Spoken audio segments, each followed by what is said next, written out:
আজকে অনেক দিন পর সকাল সকাল রাস্তায় আসলাম। রাস্তায় এসে খুব ভালো লাগতেছিল। আর দেখো, ওই দুদিন যে বৃষ্টি হয়েছিল ঝলঝল ছিল, কালকে বৃষ্টি না হতে অনেকটা জল নেমে গেছে, এখন অনেকটাই কম আছে জল। এই যে রাস্তায় ওই যে সবাই এখানে গল্প করতেছে আর আমি একটু হাঁটতেছিলাম এদিক দিয়ে, বসে আছি আমাদের দোকানটার সামনে, তোমাদেরকে যেটা দেখাচ্ছিলাম আমাদের বাড়ির সামনে ওখানে। আর কালকে আমি সকাল দুপুরবেলায় জামা কাপড় ধোয়া হয়েছিল, জামা কাপড়গুলো শুকাই নেই। তো আজকে দেখলাম একটু রোদ উঠছে, তাই আমি সকাল সকালই বের করে দিয়েছি জামা কাপড়গুলো, যদি একটু শুকায় তাড়াতাড়ি। জানোই তো বাচ্চার জামা কাপড় বেশি লাগে, অনেক লাগে।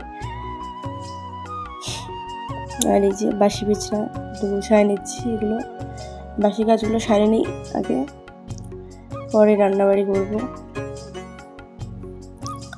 দুদিন থেকে বিছনার চাদরটা পাল্টানি হচ্ছে না, ওই জন্য আজকে একটু পাল্টাই নিলাম। আজকে যেহেতু রোদ উঠছে, আজকে ধুবো, তাহলে চাদরটা ধুতে পারবো, শুকাই যাবে।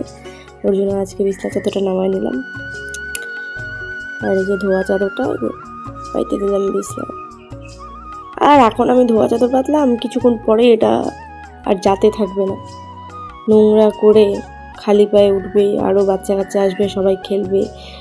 সবাই তো খালি পায়ে দৌড়াদৌড়ি করে, বাচ্চারা জানোই, কিছু বলাও যায় না। যে ঘর বাড়ি ঝাড় দিয়ে রাস্তায় বেরোলাম ব্রাশ নিয়ে, আবার সবাই বসে আছে রাস্তায়। যে আমার বেটি, ছাগল আসছে কোথা থেকে একটা, ওটাই দেখতেছে, খেলতেছে ওর সাথে, ওকে ধরতে ছাগলটাকে, দেখো কেমন করে, এত বাজি হয়েছে বলার বাইরে। সারাটা দিন খালি দুষ্টামি করে।